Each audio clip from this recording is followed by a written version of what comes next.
Halo cuy, Honda ADV 160 sejak kelahirannya, motor ini sukses menciptakan kelas baru. Dia hadir dengan desain yang berteriak, bawa aku pergi jauh, bawa aku masuk hutan. Visualnya jelas terinspirasi dari sang kakak, X ADV 750. Garis bodinya tajam, bannya semi dual purpose, dan suspensi belakangnya memiliki tabung emas Showa yang menggoda. Tidak heran, ini adalah salah satu motor paling laris bagi mereka yang ingin terlihat maskulin di jalan raya.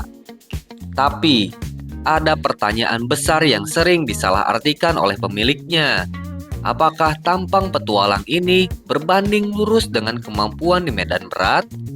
Atau ini kasus klasik seperti mobil SUV perkotaan?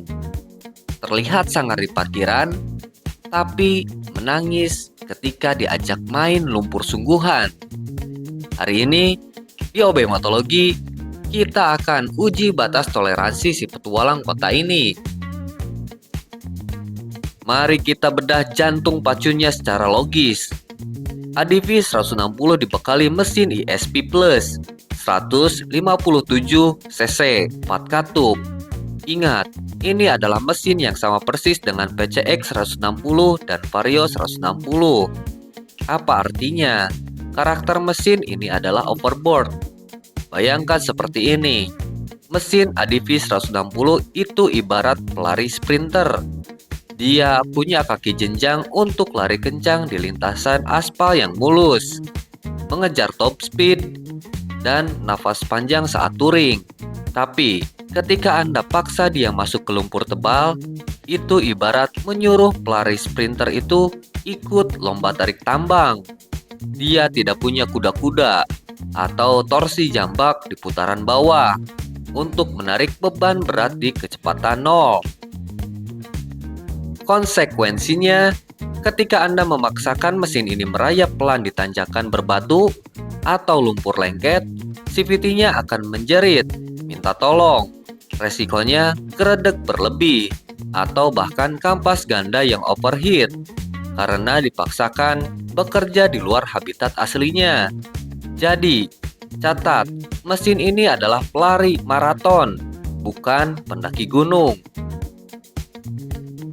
Lalu, mari kita bicara soal kaki-kaki. Suspensi belakang Showa dengan travel 120 mm itu memang juara. Tapi di aspal rusak, untuk melibas lubang jalanan kota, rel kereta api, atau jalanan paving block, ADV 160 adalah rajanya kenyamanan. Jauh lebih enak dari NMAX atau Aerox. Tapi kritik pedas saya ada pada persepsi off-road di bagian ban. Perhatikan baik-baik. Pola kembangnya memang dual purpose, tapi patternnya terlalu rapat. Ini adalah jebakan. Begitu masuk ke tanah merah basah atau lumpur sawah, tanah akan masuk ke sela-sela ban dan terjebak di sana. Seketika, ban Anda akan berubah menjadi donat coklat alias slick berlapis tanah, kehilangan traksi total. Bandingkan dengan ban trail murni yang punya fitur self-cleaning. Tanahnya lepas sendiri saat roda berputar. Ditambah lagi ground clearance-nya, yaitu 165 mm. Memang tinggi untuk ukuran matic, tetapi di jalur trail, bagian bawah mesin atau crankcase dan leher knalpot sangat rawan menghantam batu.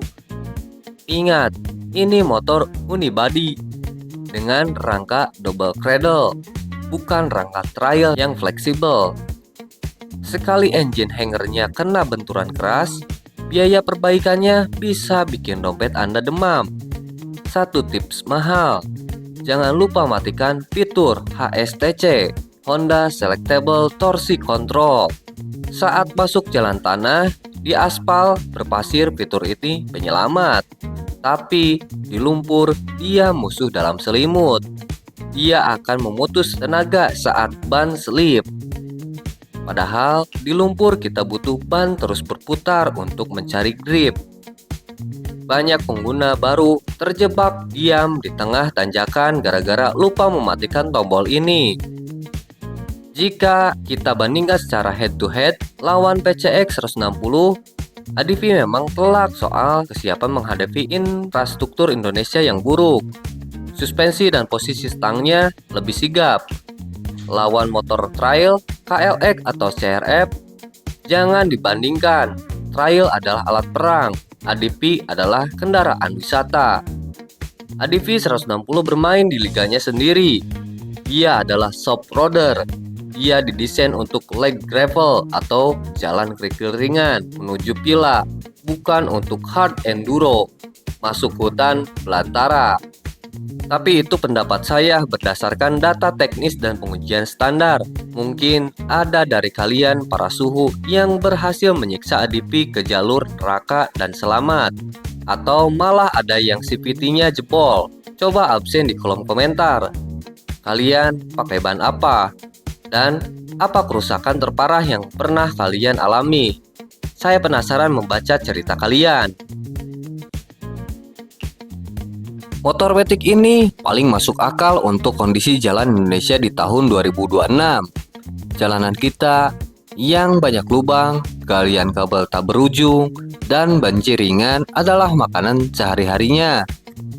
Untuk medan perang kota seperti itu, ADV 160 adalah senjata terbaik, gagah, nyaman, dan fiturnya lengkap.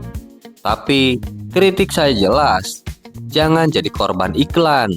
Jika definisi petualang Anda adalah menerabas lumpur setinggi dengkul atau melompati batang pohon, motor ini akan hancur. Plastik bodinya yang banyak itu akan pecah, dan CVT-nya akan menangis. Gunakan sesuai kodratnya. Motor touring jarak jauh yang tidak takut jalanan jelek, tapi tahu diri saat aspal habis. Dari Honda ADV 160 kita belajar sebuah filosofi hidup, mengenali batas diri. Terkadang kita ingin terlihat tangguh, bisa menaklukkan segalanya di mata orang lain. Tapi kekuatan sejati bukan pada seberapa nekat kita menerjang bahaya, melainkan pada kebijaksanaan kita mengetahui kapan harus berhenti dan kapan harus berputar arah. Menjadi gagah itu baik, tapi menjadi realistis itu yang menyelamatkanmu. Saya Obey, tetap teliti, tetap motologi. Sampai jumpa di video selanjutnya. Bye.